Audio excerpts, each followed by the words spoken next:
The World News Today is being brought to you by One Solar Solution. Check out how you can get those solar panels installed at your home or residence by going to onesolarsolution.com. Bringing you the world news coming up next. This is Radio Caravan, the world news read by Shabnam Modgil. Hurricane Sally made landfall this morning near Gulf Shores, Alabama, as a Category 2 storm, pushing a surge of ocean water onto the coast and dumping torrential rain that forecasters said would cause dangerous flooding from the Florida Panhandle to Mississippi and well inland in the days ahead. Moving at an agonizingly slow 3 miles per hour, Sally finally came ashore at 4:45 this morning local time with top winds of 105 miles per hour, according to the National Hurricane Center. With the northern eyewall raked the Gulf Coast with hurricane-force winds and rain from Pensacola Beach, Florida, westward to Dauphin Island, Alabama, for hours before its center finally hit land. Dozens of wildfires fueled by critically dry conditions are continuing to burn in California, Oregon, and Washington, sending haze across the United States. The fires have now scorched more than 5 million acres and forced tens of thousands of evacuations. A heavy smoke hanging over major cities like Portland and Sacramento, and the air quality is unhealthy in most areas. As climate change makes wildfires larger and hotter, pyrocumulonimbus clouds, a type of cloud generated from major fires, are becoming more common, and these clouds can become so intense they generate their own weather, including smoky rain, lightning, and firenadoes. Satellite images show that smoke from wildfires in the western United States has reached as far as Europe. Data collected by the European Union's Copernicus Atmosphere Monitoring Service found smoke from the fires had traveled 8,000 kilometers through the atmosphere to Britain and other parts of northern Europe. The new president of the UN General Assembly warned that unilateralism will only strengthen the COVID-19 pandemic and called for a new commitment to global cooperation, including on the fair and equitable distribution of vaccines. The image of the U.S. overseas has suffered since the beginning of the Trump administration, but it fell to a new low this year with the onset of the coronavirus pandemic. A detailed look at COVID-19 deaths in U.S. kids and young adults released yesterday shows they mirror a pattern seen in older patients. Speaker Nancy Pelosi has said the House will remain in session until lawmakers deliver another round of COVID-19 relief, a move that came as Democrats from swing districts signaled discontent with a standoff that could force them to face voters without delivering more aid. Department of Health and Human Services spokesperson Michael Caputo has said he may take medical leave. The announcement comes after he went on a 26-minute Facebook rant peddling conspiracy theories, warning of an armed insurrection by left-wing groups after the election and saying his mental health has definitely failed. Fielding compelling questions about voters' real-world problems, President Trump denied during a televised town hall that he had played down the threat of the coronavirus earlier this year, although there is an audio recording of him stating he did just that. Democratic presidential candidate Joe Biden will lay out today how he plans, if elected, to develop and distribute a safe coronavirus vaccine, seeking to draw a contrast with President Trump's approach to combating the pandemic.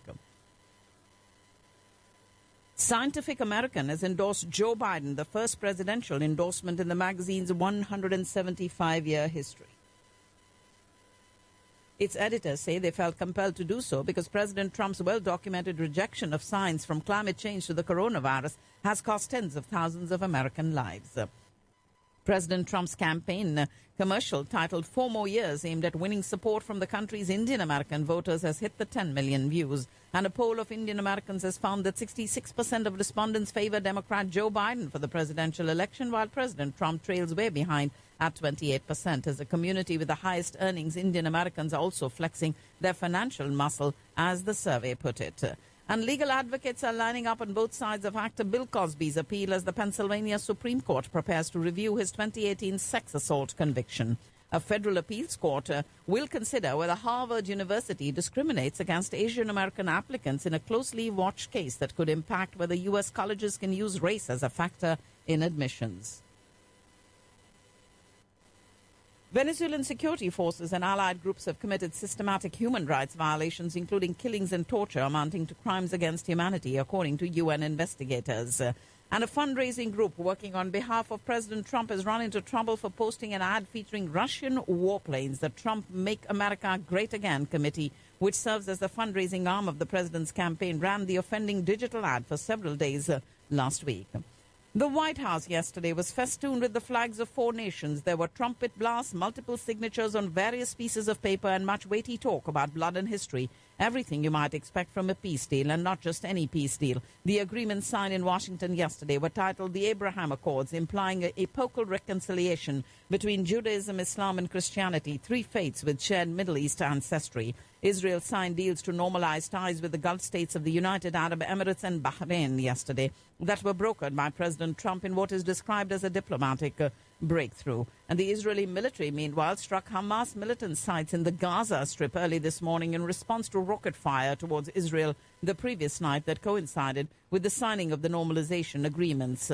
It is hundreds of Palestinians that protested against Israel's normalization deals with the United Arab Emirates and Bahrain. The UN Security Council unanimously adopted a resolution welcoming the start of negotiations between Afghan representatives and the Taliban, encouraging the warring parties to engage in good faith and aim for a permanent ceasefire and political settlement to their 19-year conflict. And dozens of Western countries called for the release of women activists detained in Saudi Arabia and for those behind the killing of journalist Jamal Khashoggi to be brought to justice.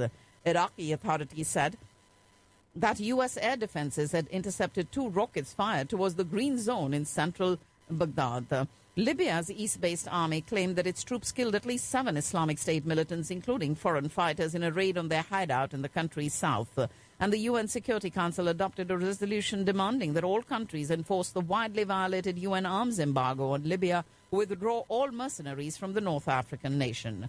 Turkish and international lawyers groups have voiced concern over the arrest of dozens of lawyers, saying they had been doing their job when representing clients accused of links to the network Turkey blames for an attempted coup in 2016. And Egypt is building 2 highways across the Pyramids Plateau outside Cairo, reviving and expanding a project that was suspended in the 1990s after an international outcry. The Great Pyramids, Egypt's top tourist destination, are the sole survivor of the 7 wonders of the ancient world, and the plateau is a UNESCO World Heritage Site. 52 inmates at a prison in the northeastern Congo city of Bunia have starved to death this year because of insufficient government funding, according to the United Nations. And Pope Francis paid tribute today to an Italian priest killed by an immigrant suffering from mental illness, while far-right politician Matteo Salvini called for a vendetta. Ladies and gentlemen, you're listening to the World News on Radio Caravan. The European Union's chief executive today painted a sober picture of the bloc grappling with a pandemic and the deepest recession in its history, but laid out ambitious goals to make the 27 nations more resilient for future crises. The Spanish capital will introduce selective lockdowns in urban areas where the coronavirus is spreading faster. In this news out of Madrid, Japan's parliament elected Yoshihide Suga as prime minister today, replacing long-serving leader Shinzo Abe with his right-hand man. And North Korea may soon conduct its first underwater-launched ballistic missile test in about a year, amid long-stalled nuclear talks between the North and the United States. 24 Hong Kong pro-democracy activists appeared in court to hear charges of participating in an illegal assembly over a June 4th vigil commemorating the crackdown on protesters in and around Beijing's Tiananmen Square in 1989. And the United States plans to sell as many as 7 major weapon systems, including mines, cruise missiles and drones, to Taiwan. Recent Chinese war games near Taiwan were a deliberate signal to the leaders of the island and its foreign backers that Beijing intends to make good on its vow to defend what it considers Chinese sovereignty. A growing number of people internationally are recognizing China's selfishness and bid for global dominance, leading more countries to side with Washington's view of the world over Beijing's.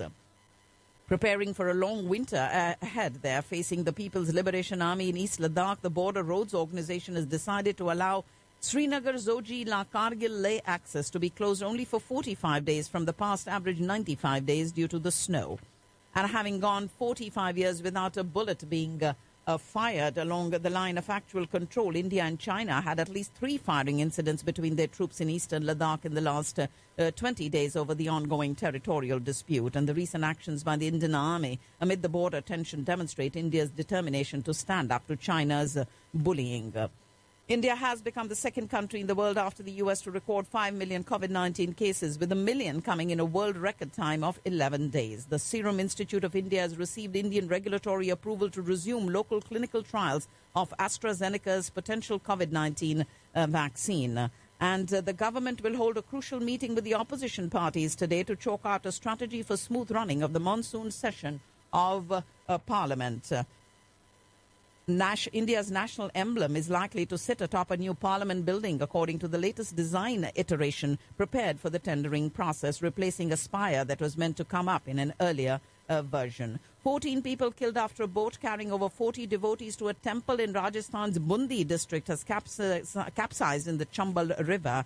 And we do have a fortnight since the nation's top sportspersons and coaches were presented the National Sports Awards by President Ramnath Kovind. But in Mizoram, resentment against inclusion of J.J. Lalpakulua, a forward in the Indian men's football team and one of the Northeast state's most prominent figures from the Arjuna Awards list, is still brewing. And that, ladies and gentlemen, is all that I have in the news. Bringing you the world news today. Coming up next.